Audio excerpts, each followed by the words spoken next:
Une petite foule se forme devant l'édifice au 212 rue du Moulin, avant même l'arrivée des fonctionnaires de la ville qui détiennent la clé des lieux. Des membres de la communauté préoccupés par la préservation de leur patrimoine se mêlent aux promoteurs en costume. L'extérieur du bâtiment jouit de protection patrimoniale. À l'intérieur, ce sont tous les panneaux en métal gaufré qui sont protégés. L'édifice abrite aussi une collection d'artefacts liés à la caserne. Ce responsable de la collection est heureux de voir que plusieurs développeurs semblent intéressés à préserver ces objets. On est content d'avoir cette conversation-là avec ces développeurs-là et la communauté, parce qu'il y a beaucoup de monde de la communauté qui disent que c'est important de garder notre vieux camion ici, un de nos premiers camions à Saint-Boniface. Mais le bâtiment est inoccupé depuis plus de 15 ans. Si le musée a été relativement bien entretenu au fil des ans, ce n'est pas le cas à l'étage. Après avoir monté l'étroit escalier en colimaçon, les visiteurs ont découvert des pièces qui n'ont pas été utilisées depuis encore plus longtemps. On y voit des disques de vinyle et des cendriers, symboles d'une époque révolue.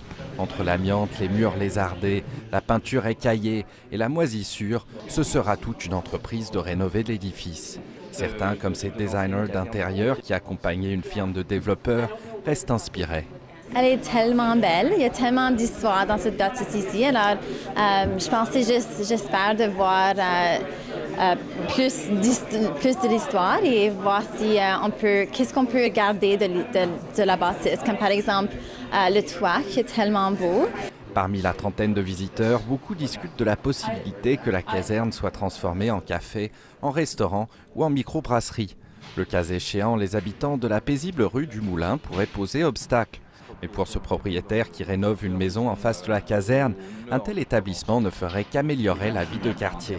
Lorsque c'est fait de façon raisonnable, une clientèle qui est prête à apprécier la culture et la communauté, ça ne me dérangerait pas du tout.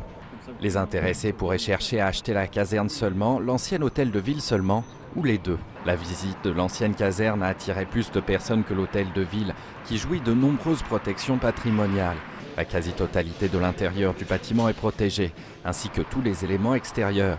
Une dernière porte ouverte est prévue le 8 janvier et les intéressés pourront se manifester jusqu'au 28 février prochain. Ici Gavin Boutroy, Radio-Canada, Winnipeg.